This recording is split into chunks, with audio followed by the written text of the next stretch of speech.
up. Well, I think we are now live, which is awesome. Oh. So, uh, let's welcome everyone to another Run Wild with Us Ask Us Anything. So, I'm Lisa Kastner. I'm the founder and executive editor of Running Wild and RIZE presses, and I am here with some of my amazing editors on Thursdays between 5 and 6 p.m. Pacific time, 8 and 9 p.m. Eastern time. And I'm here right now with Rod, again, one of our amazing editors, also one of our amazing writers. Mhm, And we are here to answer any old questions that you guys may have. mhm. Now, I think Rod and I both have some topics that we would love to bring up. And so I am going to challenge Rod to what's the first thing that you want to chat about this time around? Well, I'll probably hit the quickest one first. Uh, I edited 6 stories this week. Of course Wow. of course, 4 of them were short stories. Mhm. But an interesting question came up. Someone asked me, "How do you know when you're reading a chapter from a book and Mhm. not a short story?" I'd like to respond to that. Okay. Uh, Now, this is all my opinion, so Lisa will correct me every time I mess up. Oh, give me a break. But, Just answer the question, young man. well, I feel in a chapter of a story, you've got a lot of room for development, for scene and world building and all the neat things that are going to happen in the scenes. Mhm. In a short story, every single word has a number on it. They're counted. And so you've got a lot less room to do all of that stuff. So what you lack in description, you make up for in substance. And if you'll allow, I'll give a little example of what I'm talking about. Sure. Okay. All right. To you critics out there, I'm winging it, so be kind. Um, let's see. I need a name. Lisa. Whatever you want. Okay. Just a second. Some coffee power. Mhm. Okay. Here we go. Lisa sat in the pews in her black dress in perfect posture. Her back was as rigid as a board. Her fingers tore at the wet tissue, and she pressed her jaw firm. Lisa was determined that they wouldn't see her devastated. Every part of her body knew her resolve, except for her heart. I'm going to change that. Every part of her body knew her resolve, except for her eyes. They welled up, and tears flowed down her cheeks. Her heart could implode from the weight of this lost love. She leaned forward, bowed her head, and Ben put his arm around her. And, I'm sorry, it's not funny. Go ahead. and da da da da. So, what Okay. I hope to show there is unlike a chapter in a novel, I couldn't use a whole lot of a description. Mhm. But I hope that I put enough substance and emotion into it that the reader would get the point that she's at a funeral of a loved one Mhm. and that there's other people there that she just doesn't want to show weakness to. Mhm. And if I believe honestly, that was less than 50 words. And so that's kind of what I'm getting at, that a short story needs to get to the point really quickly. Mhm. And you don't want it to just be text. Mhm. And I think of it as like a novel and a poem. A short Mhm. story is kind of in the middle. Mhm. And you got to get to it, hopefully with some emotion, and bring it on quick in a short story. So there's my thought. So, Lisa, if you want to add to that, certainly do. It's a wonderful thought. I mean, I honestly think the main difference between a short story and a chapter in a novel is one has a narrative arc and the other does may not. Mhm. Yeah, that makes a lot of sense. Yeah. I mean, because I've seen some gorgeous short story collections that in reality were when you looked at them holistically, they actually formed the equivalent of a novel. But Mhm. you could also consider each chapter or each short story to be standalone. Hmm. So yeah, I think that's really in today's narrative world, right? In today's writing world, I think that's the main difference. But Rod, to your point, um, you can in some cases, right? It sort of depends. But in some cases, you can take you must be much more succinct within a short story compared to a novel or a novella. Hmm. Um, but again,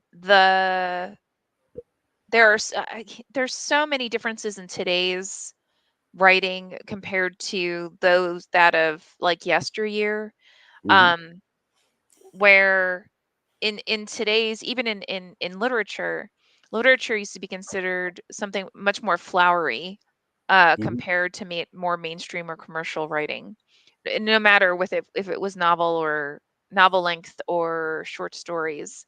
And today's reader though tends to really want they want there to be something that's driving things forward. That may be action, it may be emotion, right? It may be some type of conflict, Hmm. but that needs to be present and it needs to be ongoing in order to keep the reader engaged. It's just because we're constantly stimulated in our lives, right? Yeah.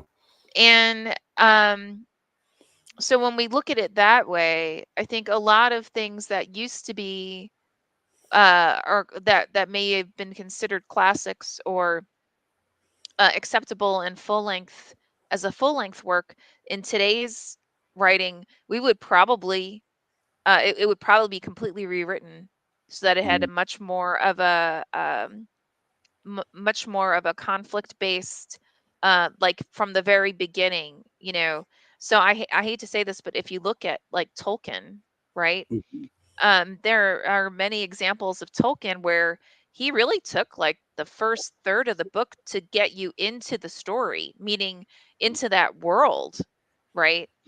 And then the action began, whereas in today's world it would be the reverse. So they're just it's there's so many differences now in what's considered acceptable as a short story versus a chapter versus a short story collection versus a novel, that it's difficult to really um clearly make that distinction. And I think sometimes, in my opinion, it's kind of like, who cares, right? Hmm. Some short stories are great as actually then becoming the beginning of a novel or Hmm.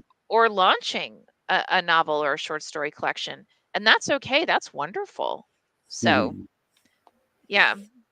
And that was my incredibly long answer to an incredibly short question. Um, but real fast, I want to say hi to Margaret, CJ, Cree, Renegade, Caroline. It's fabulous to see all you guys as always. And for anyone who doesn't know, if you have any questions, please just go ahead and toss them into the comments section. I'll repeat your question and then we'll take turns responding to them. So with that, Rod, okay, you mentioned you had some other topics that you wanted to bring up. So Oh. go for it, young man. I like you calling me young man. I'm twice your age, so Hey, that's you pretty don't know cool. that. You only wish that.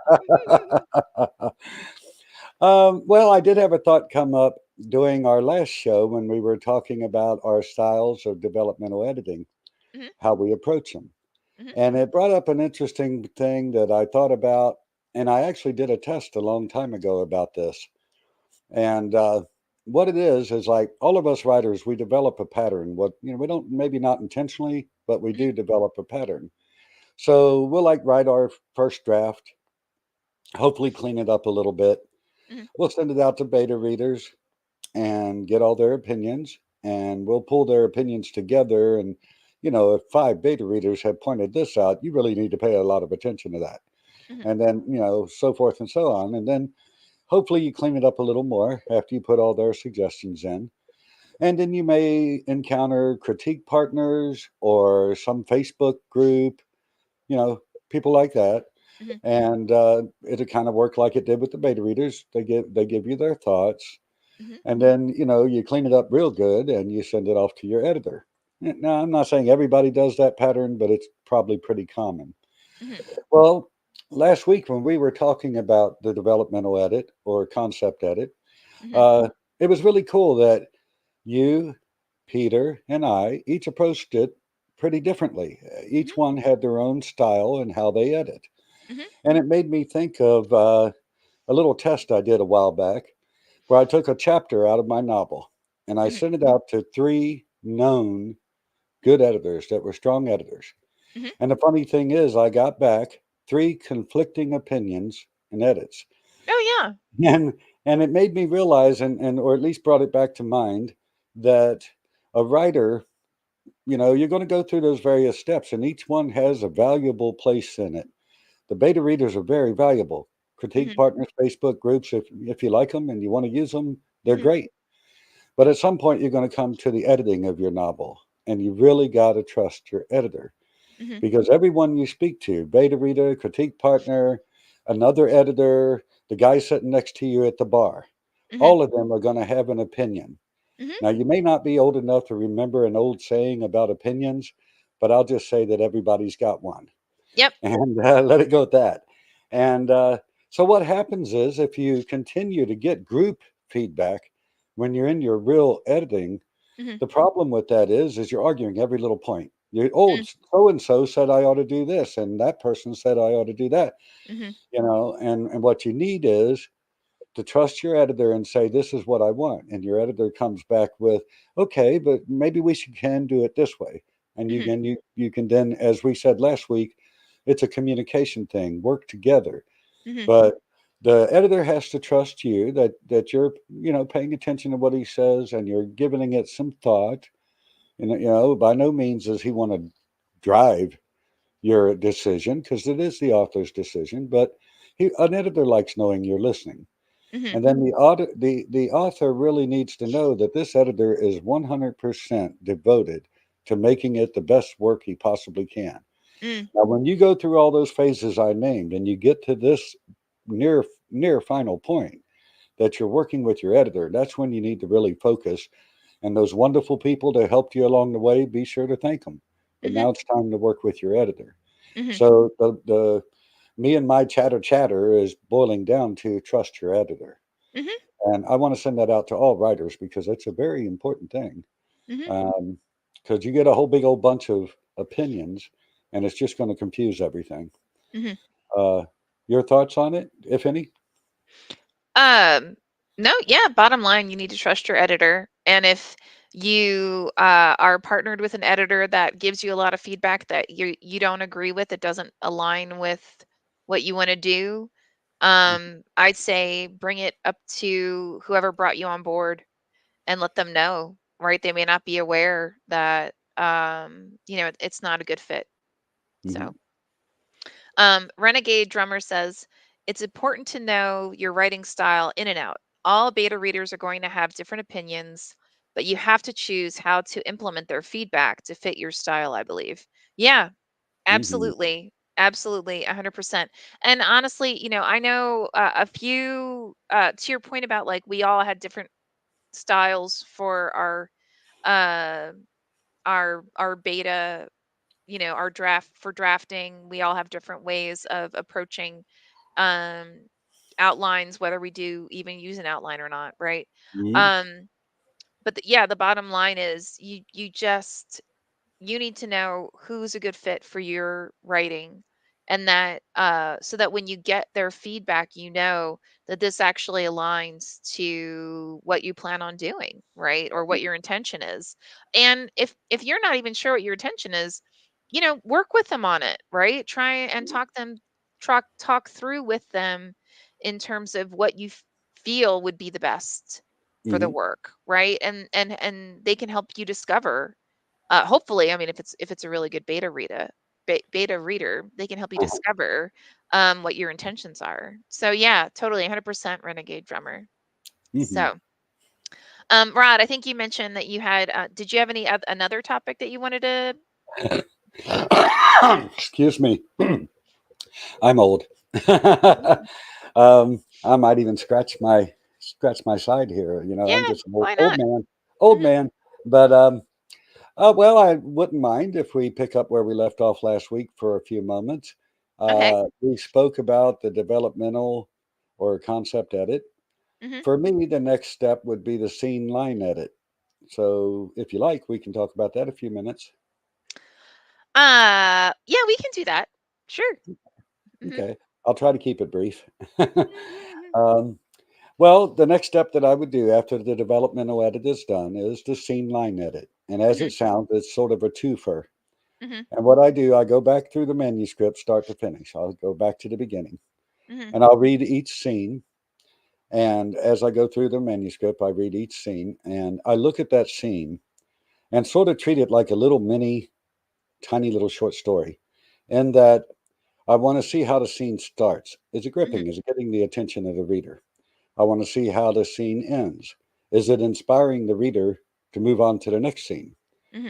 Um, what's happening in the scene? Is there a decent amount of description, Hmm.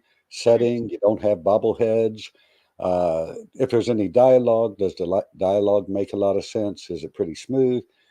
And then I'll look at the scene and I'll look at the one before it and I'll look at the scene after it.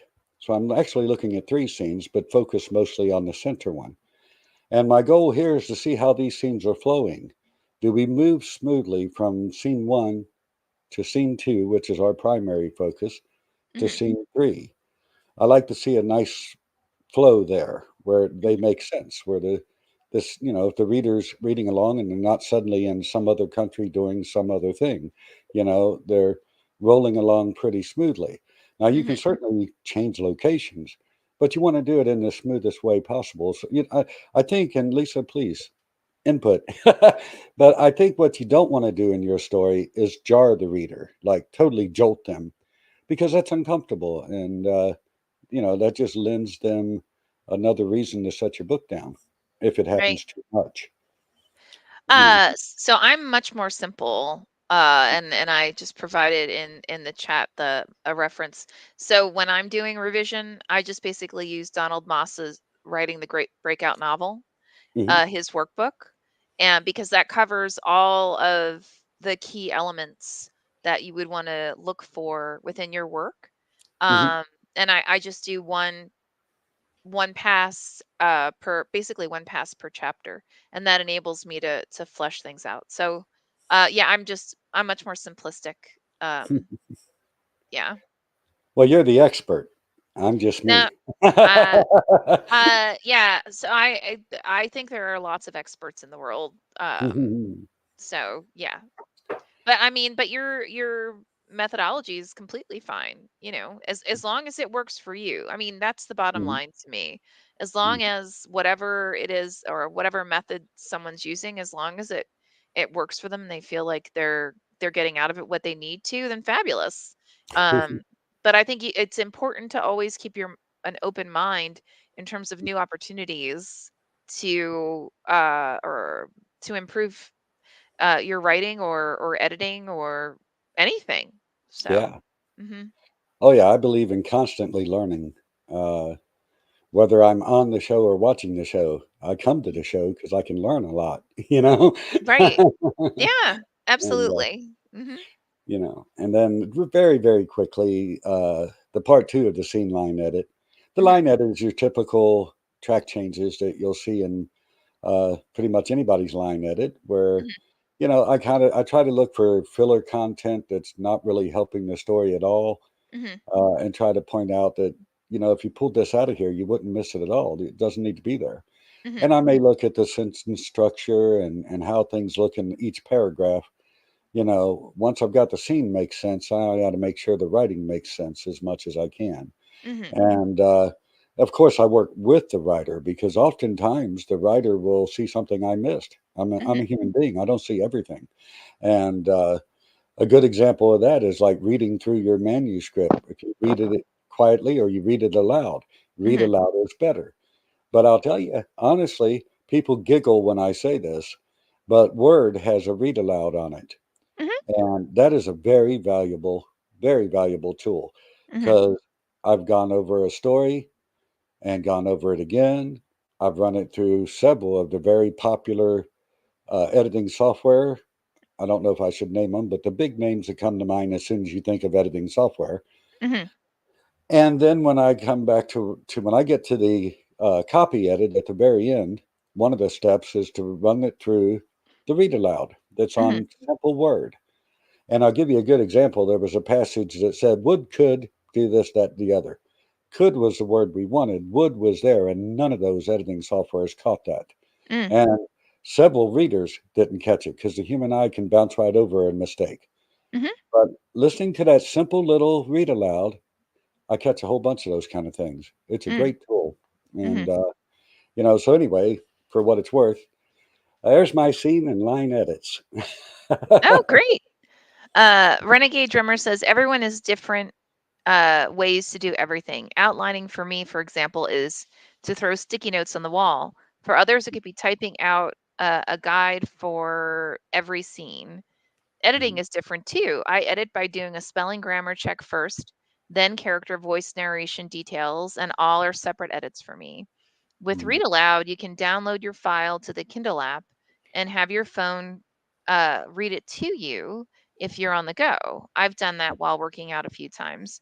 Oh, yeah, absolutely. All are excellent points. So thank you. mhm. Absolutely. Hmm. Fantastic. I don't know. Rod, is there another thing that you want to talk about? Well, that was pretty much my three ideas in my head, but I'm open to talk about anything. Well, I was going to bring up the fact that, so like,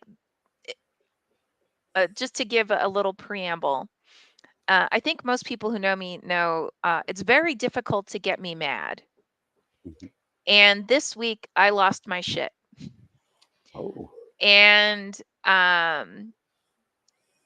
it, and I know it's one of those like, I know, well, A, you should never lose your shit, in my opinion. But B, I know why in retrospect, why it's what happened bothered me so much. And so I wanted to talk about it because I'd love to get Rod your opinion, and everyone watching, I'd love your opinions as well. Mhm, So one thing that is happens, um, it used to happen a lot more frequently. Thankfully, it doesn't happen as much, but a lot of times, like, so we're a small press, right? And we are actually distributed by a major distributor by IPG, which means our books are available everywhere, right? mhm, We have partnerships with the Seymour Agency for our stories to be translated into other languages, for audiobooks, for licensing into TV, radio, film, you name it, right? mhm, So when an author joins our family, they're actually getting a ton of potential opportunities for their stories, not simply to be in ebook or simply to be in paperback or what have you, right? uh-huh, Um, we're laying the groundwork with these variety of partnerships to potentially to have this story be available in a lot of different ways, right? Well, unfortunately, and the publishing and honestly just content creation and distribution industries are evolving really fast, right? So like mhm, once upon a time, uh for someone to create a publishing house was like, I mean, it meant you had to basically find someone who had a printing press, right? Who would mhm, then actually print your work. You would have to, you'd have to huff it and go to retailers and knock on their doors and ask them, would you please pick up our books, right? And you could, like, there, it was almost impossible to get picked up by a Barnes and Noble or by a Costco or by an Amazon, right? mhm, So and anyone who's watching this, I'm sure you're aware, things have just been changing dramatically over the years. mhm, Well, there are people who are still in the industry who are in, like, what I want to call somewhat tangential roles. So publicists and marketers and some agents, right, mhm, who've been around long enough that they're still mentally, in their minds, things are still they still work the old ways, right? Uh-huh. So when we have an author who engages a publicist, and that publicist then comes and says, hey, we want to meet with you. What we're used to is the publicist coming and then engaging us as well as the author and laying out for us what they're going to do, right? And then we provide, wow, that sounds great. Here are the different ways that we can support that, right? That kind of thing. Hmm. Well, um, a few things happened this week that really, like I said, it set me off. One, we have a phenomenal author who has only been published so far by small presses, and he's brilliant. He's actually, his first thing that he put out was a memoir. It won tons of awards. Like I said, he's a stunning writer. Well, we're going to put out two novels of his, and he engaged a publicist who's been around quite a while to represent one of the books. Hmm. And one of the first things this publicist said to him was, "Are your books even going to be available in like major retailers? Because you're with a small press, so they're not gonna. They're you're not gonna. Your books aren't going to be in Barnes and Noble. Like, who's your distributor? You don't have a distributor, right?" And the guy was really condescending and really basically shitty, right, to Hmm. this author and his wife. So the author, who's also an old friend of mine, reached out to me and said, "Hey, can you confirm for me that, like how does this distribution work?" So I went through and I explained we're with IPG.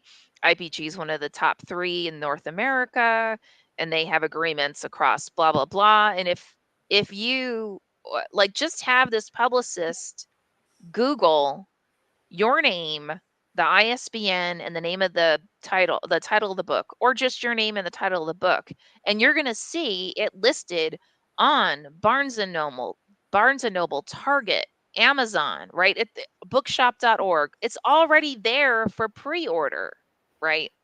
Hmm.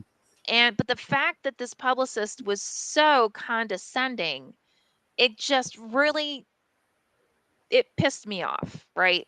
Yeah. Well, and then we had another author whose memoir we're going to be publishing, and I'm not going to name any names, right? Because I don't want to embarrass anyone. And they also brought on a publicist. And I was running late for the meeting. And when I got on, the publicist basically turned to me and said, "Okay, what are you going to be doing for this book?" And I was like, "Wait, what? This is your meeting. You're the publicist. You're Hmm. supposed to be telling us what you're going to be doing, right?" And like I said, for me, I lost my shit. And at one point, this individual says to me, "Well, I'm sorry you're not used to publicists who are here to partner with you." And I was like, "Oh, well, you know, I'm sorry that you're a sarcastic bitch, but you know what? I can be a sarcastic bitch too." And she was like, "Wait, what?" You know? Uh-huh. And at that, and so, and now what's so funny is like my team that was on the call, they're sitting there giggling. So I knew, I'm like, okay, I'm not totally off base, right? Like, she is actually being condescending and really not cool, Hmm. right? Like, so, but again, I own the fact that I shouldn't have done it. I shouldn't have lost my temper. I shouldn't have responded in kind, because I realized too, like, I started matching her tone. Do you know what I mean? Like, Hmm. Oh when yeah. someone's being nasty and you just by Hmm. kind of naturally start matching their tone and their behavior. And I was like, okay, nope, I'm going to stop. I'm going to pull it back. All right, I'm just gonna yes her, because this is not appropriate, right? Yeah. Well, then, uh, so we get through the call, and they do a recap, and in the recap, she says, "You mentioned that you basically do print on demand. So can you confirm that you're actually with a major distributor?" Oh my God, Rod. I I almost reached through email and went, "Are you fucking kidding me? You're doing this again." You're being a condescending bitch. Like, Mm-hmm. do you not understand this is what you're doing? So I ended up having to explain back to everybody on the call that all major uh all major distributors, all major publishers today are moving to, if they're not already at it, a print on demand model. But what I Mm-hmm. mean by a print on demand model, I mean you actively try and engage as many pre-orders as you can. Based on your pre-orders and then based on the history of stories like the one that you're publishing, your distributor will make a recommendation in terms of the number of books to be printed, because the amount of time it takes in today's world to print 500 books is like not even a day, versus 10 years ago it would have been a week, Yeah. right? So, and then you do that analysis every month, right? Now, to me, it's sad that I had to explain to a publicist who's been in the industry for over 20, possibly 30 years, that Mm-hmm. this is how the world works today. And that it at least it seemed like she was using this as an opportunity to be condescending, right? Mm-hmm. So I would love, Rod, your thoughts on like, A, like if you were in my shoes, how would you handle that? How could I have handled it differently? And guys on watching, I'd love your thoughts too, right? Like, Mm-hmm. how can we get the rest of the world up to speed on how content creation and distribution works today, so that these kinds of crappy behaviors, Mm-hmm. uh let's just they don't I we're not going to stop it, right? Mm-hmm. But, possibly limit it, if that makes sense. Mm-hmm. So what do you think? Well, I first think it's a good thing you took the call instead of me. You're a lot more professional than I am. Um, I don't know a lot about book publicists, so I'll use what experience I have and help the best I'm able to. I've owned 5 businesses in my life, and I've dealt with a lot of marketing people. Basically, I made a widget. These guys were helping me get my widget out there. Mhm. And in that, and really in a lot of different professions, I have met people that are just simply arrogant. Just Mm. no matter what, it's their nature. Their nose is up nice and high. Mhm. They're looking down at you, telling you that you're not doing it right. You need to do what I tell you. I'm the one that knows everything. That's your first one you referred to. Mm. And I'm like, you know what? You can take your attitude, move it on down the road. I can Mm. replace your ass in a second, you know? Mm. Right? Yeah. Yeah. And then with the other one, probably, I mean, I don't know this. I'm guessing maybe not real experienced or perhaps really distracted with some family problem that was out of the Mm. conversation, Mhm. but was being snarfy just to be snarfy. Mm. And I'm not quite as professional as you. So when the publicist came on and said, "What are you going to do?" Mhm. I probably would have responded, "I'm going to sit here and I'm going to figure out this Rubik's Cube while you do your job." And I don't know how well that would have went over, but that would have been my response. I would have tried to use humor because when I Mhm. lose my temper, I'm not a very pleasant guy. I get real big and I turn green. It's really quite ugly, you That's know. fabulous. That's fabulous. But I would have tried to use humor, and I don't know where it would have gone beyond that because I have met people I just simply couldn't work with, Mm. and I don't know if they were right or I was right. Who cares? We just couldn't work together. Right. And the key relationship, I believe, is with you and the author. Mm. You're the publisher. You know what's going on in the industry today. You probably know that better than many publishers because Mhm. I know that you're at the grindstone every day. You're working hard. Mm. And I also know you're a research nut. And if you don't know it, you'll learn it, you know? Well, you got And to, right? I yeah, and mean, then you've got an author. And now, what is this author's goal if he's coming to a publishing house? Well, he's wrote this mhm, story. He would like it to be the very best that it can be. He's very proud of it, and his mhm, mom gave him a nice pat on the head. But mhm, this author wants more. This mm, author would like a certain amount of acclaim. Perhaps he'd like to make a buck. He comes to you because you're a professional. You're mm, well known in the industry to know what you're doing. And mhm, he's like, I know Lisa can help me. mhm, Everybody in between, and I know there's a whole lot of people, I can't even name their titles, but mhm, everybody in between, it's wonderful when they can help. When a publicist can bring something good to the table and say, we've got this resource and that resource, and we're willing to bring it into this. Just tell mhm, us how you can best use it and we'll apply it. You mm, know, somebody like that's wonderful. mhm, But I'm sorry, somebody who wants to come in and make waves and make it hard and make the author lose faith and mhm, upset the owner of the business, and you're just being snarfy or snooty, looking down your nose or having an attitude. mhm, I'm real quick if I get to that point and I know that it's not going anywhere else, that's who that person is. I'm mhm, like, well, thank you very much for your time. Goodbye. mm. That's where I'm at on that. So I guess it's a really good thing you took the call. Well, Renegade Drummer says, I honestly don't think you can. People have this high expectation when if you've written a book or are being published, then it's going to be nearly instant. In reality, it can take years. That's very true. Yeah. A Molotov says, arrogant people are really annoying. That is Mhm. also very true. And in all honesty, in both cases, I don't like I don't like burning bridges, first of all, because Mhm. I think everybody adds value in their in whatever way.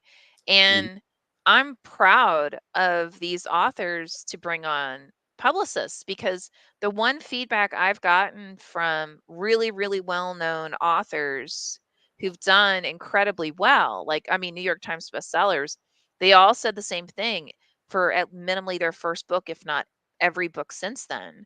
They hire a publicist, Mhm. right? Or they have an assistant who is very well versed Mhm. in publicity. So, they know and they'll tell you, I mean, unless, the irony is, unless you're, Stephen King or someone of who's a very well-known name, most large publishers, they're not going to invest Mhm. in hiring a publicist or a marketer for you. They'll do Mhm. some stuff, but the expectation, and I'm going to tell you guys a secret. This is true across all entertainment. Favorite, you know, film star or TV star, and you see them, going on all these different TV shows and making all these public appearances. That's Mhm. in contract. Mhm. They had to make a contractual agreement that they would absolutely do this and that they would use their connections to get their tushies out there. So Mhm. this is very, very, very common.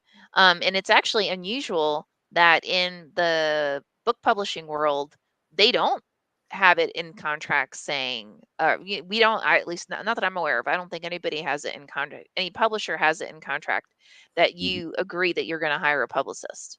But Mhm. in pretty much all other entertainment, it is absolutely true. It is in Mhm. contract that you have to do that. So, Caroline says sometimes it's best just to ignore someone's manners when you see what they're up to. Yeah, you're right. Mhm. Absolutely. And patiently explain how something works. Yep, agree. Mhm. Absolutely. I need to Uh, hurry and put in a real quick note because of last week. mm-hmm, My comments regarding book publishers were mm, very narrowly, specifically about the two types of publicists that Lisa mentioned. I'm mm, not talking about publishers of all. mm, Uh, I don't like to burn bridges either. mm-hmm. And I'm sure most of the good publishers that or publicists that you work with are probably excellent. Oh Now yeah. the only thing we differ on, I don't mind burning of a bridge if it's burning a Mm, bridge from an arrogant jerk. I'm fine with that. You know? Well, I mean, honestly, I want to say most, 80 to 90% of the publicists, marketers, and agents that I've had the blessing to work with have been Mhm. phenomenal, right? Okay. I mean, seriously, they've been very open. We've had great conversations. We've partnered quite a bit on anything from, what's the best way for us to publicize this, right? Mhm. Or like if they come up with ideas on, where can we spread the word, or where can we engage, what festivals can we get this author's book in front of. I Mhm. mean, it's phenomenal, right? And I'm really really proud of all the hard work that everyone brings forward. It's just that, to your point, Rod, I mean, I wanna say it's that 20% that, I mean, after a while, you catch me on a bad day, and I'm like, "I can't stand this bullshit," right? Like, "Come on, man. You've gotta be kidding me. Why are you doing this?" You know? Um, Oh, yes, you are a redhead. Okay, "Oh, got yeah, who knew?" it. CJ says, when I find myself in that situation, I go into helpful teacher mode. Oh my God, I love that. Mhm. I let the person know I had to take time to learn the new paradigms and practices, and I'd be so happy to help them understand and bring them up to speed. Of Mhm. course, they're offended, but then I ask open ended questions about current best practices, and they either double down and embarrass themselves or they get quiet. Yeah, Mhm. you know what? Honestly, CJ, usually when I'm in this kind of situation, my default would have been, normally, if I wouldn't have been in a mood, I would have turned around and just said, "You know what? I would really love to hear what your team's going to do, so then I can better understand, what you're going to be bringing forward, and we can help support you in that, right?" And then when the questions that are uh snarky, to be Mhm. polite, come Mhm. forward. CJ, I do exactly what you just described. I usually sit there and say, "Well, are you aware of blah blah blah?" And if they don't Mhm. know the response, or the response isn't quite accurate, then I'll go through and I will thoroughly explain how Mhm. things work. And I must admit, when I did provide the more teacherly, thorough explanation of how printing works in today's world, nobody responded to that. So, which didn't Mhm. surprise me whatsoever. But yeah, no, that's excellent point, CJ. Absolutely, Mhm. and great point too, Rod. I mean, yeah, I mean, you really can't change Mhm. someone. All you can do is, hope that at least they're willing to, they can hear it. Mhm. Usually they, if someone's in that mood, they usually can't hear it in the moment. Sometimes they have to step back from the immediacy of that situation, and then Mhm. once they've stepped back, then they can come forward and say, "Oh, all right, now I get it."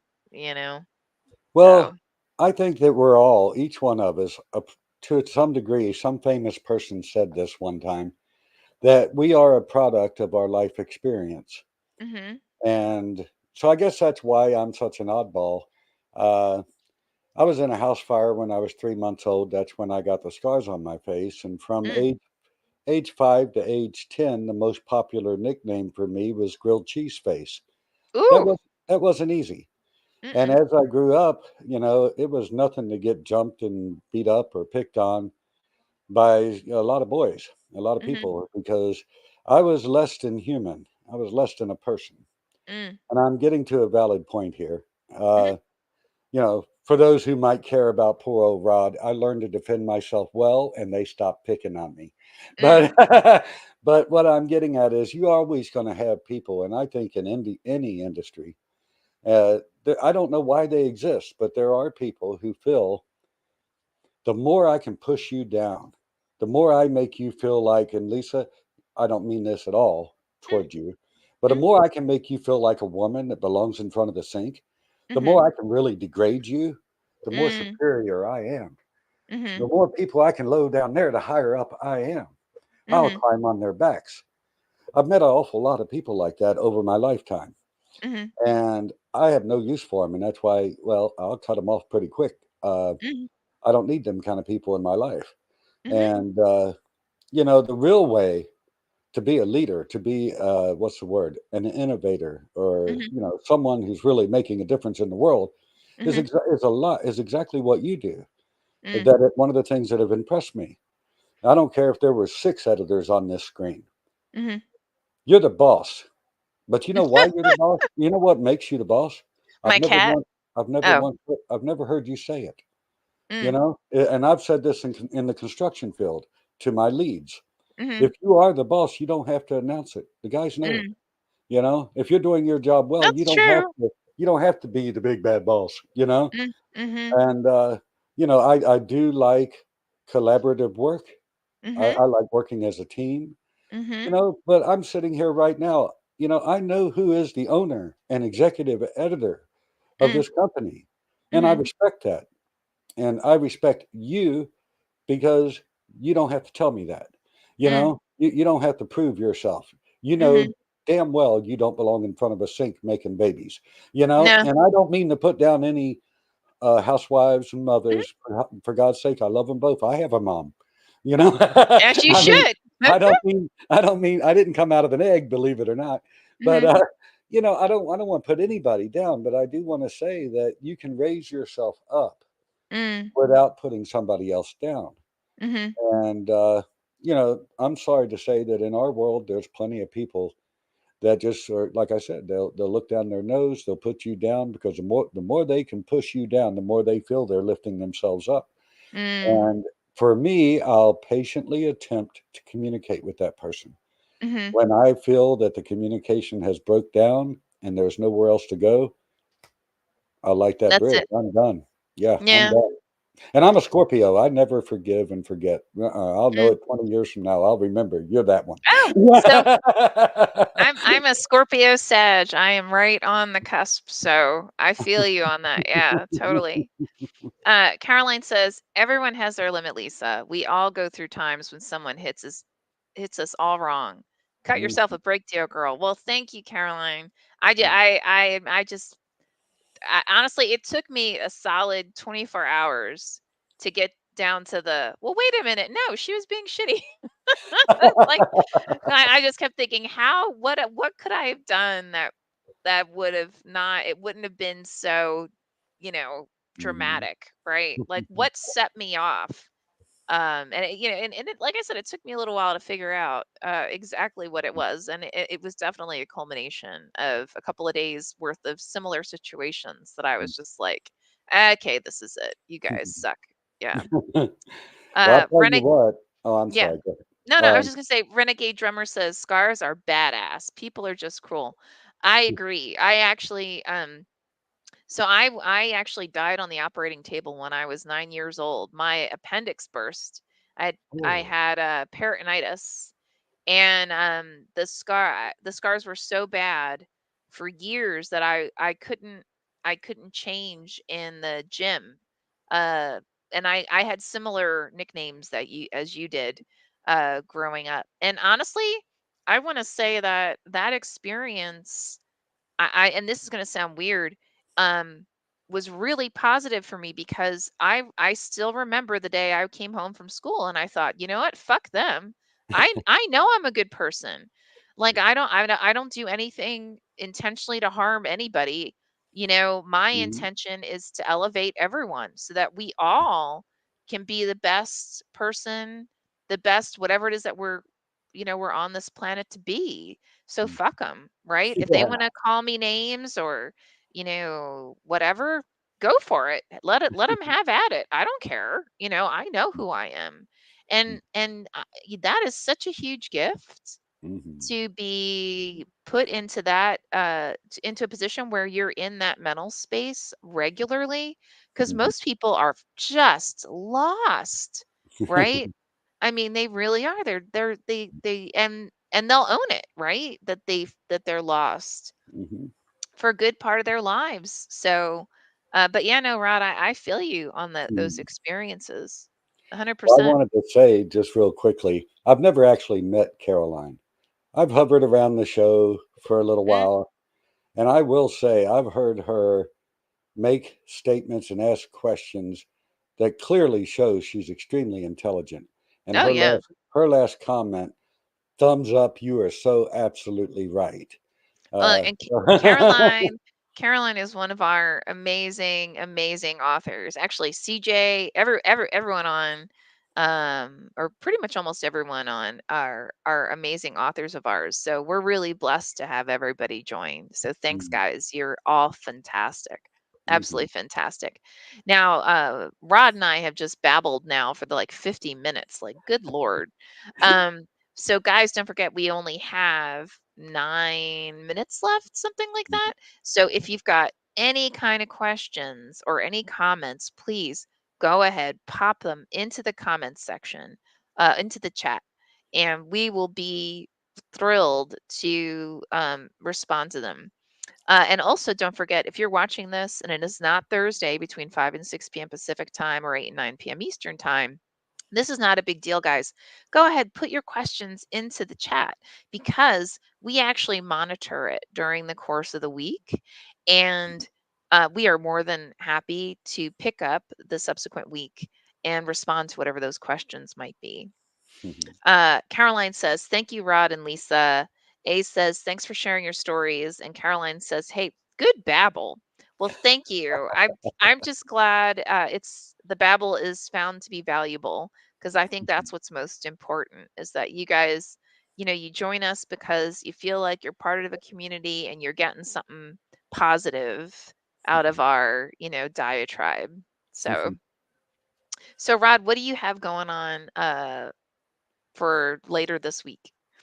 Continuing the editing that I'm working on, still working with a couple of really great authors.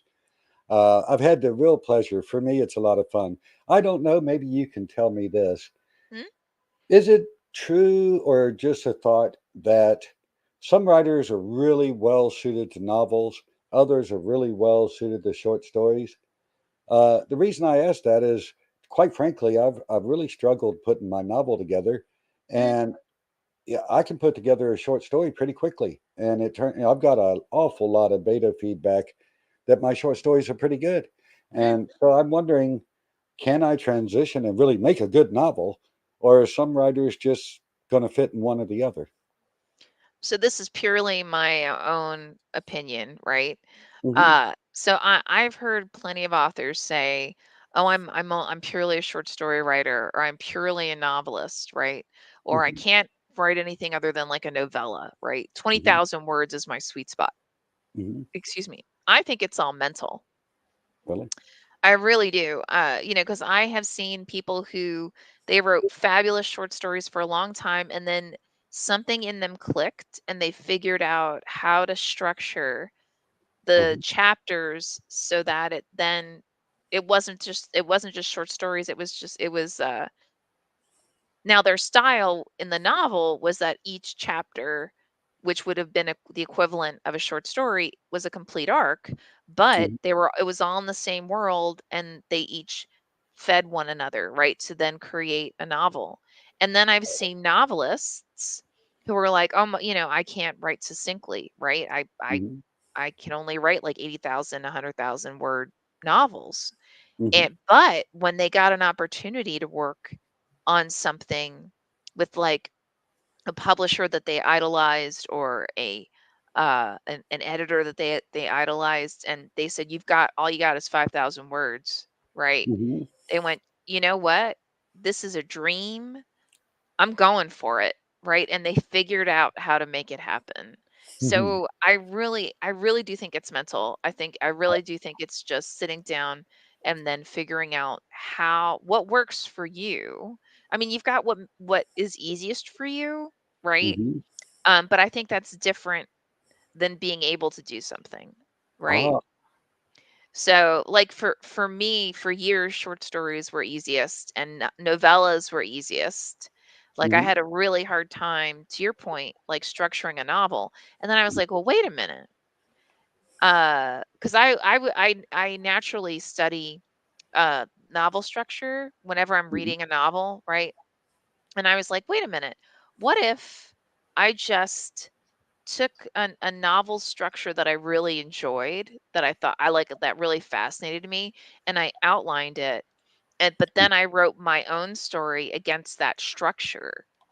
That Oh. breaks that barrier, right? Now, Uh-huh. me being kind of paranoid, I got permission from the author to do that. Mhm. Even though, he actually pointed out to me, he's like, you realize you can, this is not, this isn't the same thing as copyright, you know. Mhm. And he's right, Mhm. copying someone's structure of, like, you know, one person, one character point of view, another character point of view, one character point of view. Mhm. That's not copyrightable. Mhm. So, but by studying the way he structured this one novel, it enabled me uh, to have a thorough structure for my novel. And Mhm. then I realized, oh my God, I could do really complex, fascinating stories. Mhm. Um, I just need to pick ones that I personally uh, adore, and study them so that I can then do something similarly. So yeah, I just think it's Oh, mental. wow. Uh, My wife, if she was here, she would totally agree with you that mm. I'm mental. Renegade says, I honestly don't have any questions. I just like listening to y'all's thoughts on the whole editing process. It helps me as an author to get a different perspective on the writing journey. Mhm. I bounce between all. It just depends on how far of a journey my characters have to go through, or how quickly events need to happen. And I see short stories as a challenge to blow people's minds as quickly as possible. Okay, that's hilarious. Mhm. CJ says, "Good night. Good program tonight. Thank you." CJ, thank you. Your comments were absolutely fantastic. Actually, everybody, all of your comments tonight were truly, truly wonderful. Mhm. And again, anytime you have any kind of comments or questions, honestly, comments are great. Mhm. If I want you guys to come to our Ask Us Anything, and if there's some topic that you want to bring forward, that you want to give us your opinions on something, do it, Mhm. right? I mean, that's what this is, right? We're a community. We're here to support one another. So, Yeah. yeah, absolutely do it. Um, cool. So, Mhm. yeah, this was great. But yeah, I don't know. I mean, like I said, Rod, I've been where you are in terms of feeling like, gosh, I think I can only be effective as a short story writer. And just I think so much of it really is just taking the time to study your favorite works. Mhm. And I mean, that's how you learn. You study, and then it enables you to replicate. Yeah. Well, I'm going to take your advice. Oh, Definitely, I'll take it to heart. well, well, good. Don't never limit yourself. Never. Caroline says, it, I believe, comes down to what interests you at certain points in your writing career. Actually, I think that's true as well.